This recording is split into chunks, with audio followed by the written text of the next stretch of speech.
திருச்சிற்றம்பலம்ல வந்து டெலிவரி பாயா இருந்தோம், ராயன்ல fast food வச்சிருந்தோம், இந்த படத்துல இட்லி சுட்டுக்கிட்டு இருக்கோம். எனக்கு நான் எழுதிக்கிறதும் அந்த மாதிரி தான் இருக்கு. வேற டைரக்டர்ஸ் அப்ரோச் பண்ணும்போது அந்த மாதிரி அது மேனிபெஸ்டேஷன், அதாவது நம்ம என்ன நினைக்கிறோமோ அதுவா நம்ம மாறுறோம், எண்ணம் போல் வாழ்க்கை அப்படின்னு சொல்றோம். இளைஞர்கள் வந்து நிச்சயமா மேனிபெஸ்ட் பண்ணணும். நம்ம என்னவா வாழ்க்கையில ஆக விரும்புறோம், நம்ம என்ன சாதிக்க விரும்புறோம் அப்படிங்கறத நம்ம மேனிபெஸ்ட் பண்ணணும், நம்ம நம்பணும். ஆல்ரெடி அது நடந்துட்டா மாதிரி நம்ம நம்பணும், அதுக்காக கடுமையா உழைக்கணும்.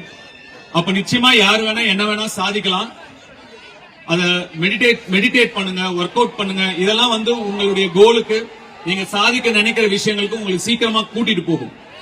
சோ மேனிபெஸ்ட் பண்ணுங்க, ஹார்ட் ஒர்க் பண்ணுங்க. கருத்து சொல்றானேன்னு நினைக்காதீங்க. என் வாழ்க்கையில எனக்கு நடந்தது உங்களுக்கு சொல்றேன்.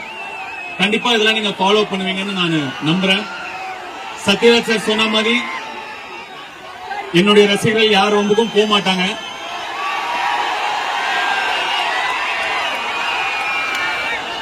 அது எனக்கு பெரிய கர்வமும் பெரிய சந்தோஷமும் இருக்கு.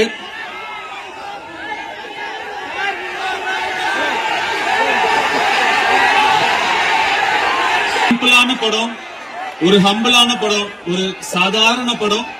ஆனா உங்க ஃபேமிலியோட, உங்க குடும்பத்தோட, உங்க குழந்தைங்களோட போய் ரசிச்சு எமோஷனலா என்ஜாய் பண்ற ஒரு படமா இருக்கும்னு நாங்க நம்புறோம்.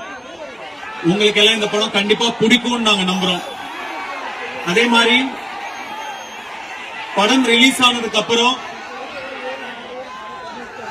9 மணிக்கு படம் 8 மணிக்கே ஒரு சில ரிவ்யூலாம் வரும், அதெல்லாம் நம்பாதீங்க.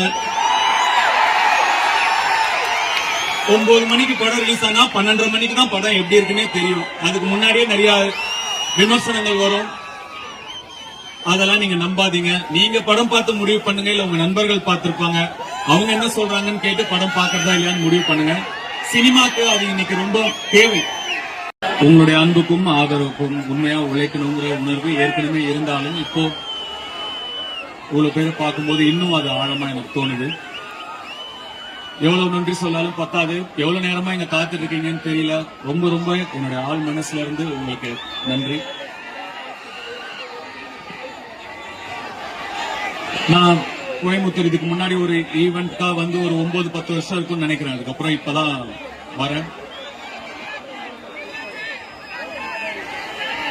குள்ளூர் இளமை, காதல் கொண்டேன்லாம் நடிக்கும் பொழுது நிச்சயமா இந்த இடத்துல ஒரு நாள் நான் இப்படி நிற்பேன், இவ்வளவு பேர் எனக்காக வந்திருப்பீங்கன்னு நான் நினைச்சு பார்த்தது கூட கிடையாது.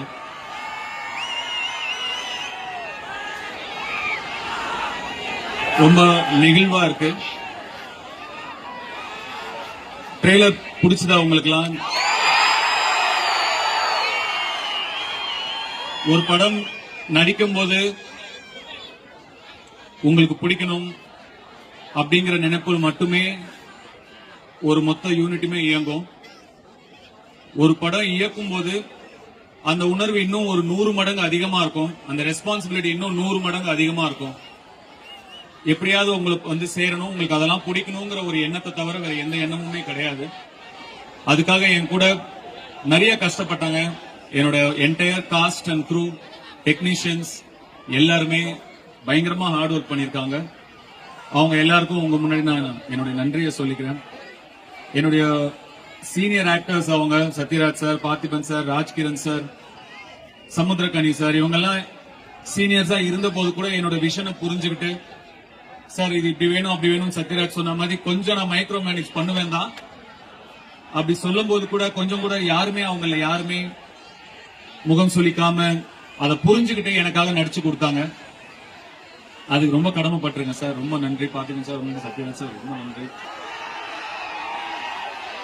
அந்த ஆசை இருந்ததுனாலே என்னவோ தொடர்ந்து நமக்கு சமைக்கிற மாதிரியே படங்கள் அமைஞ்சுக்கிட்டே இருக்கு. ஜகமே தந்திரம்ல பரோட்டா போட்டோம்,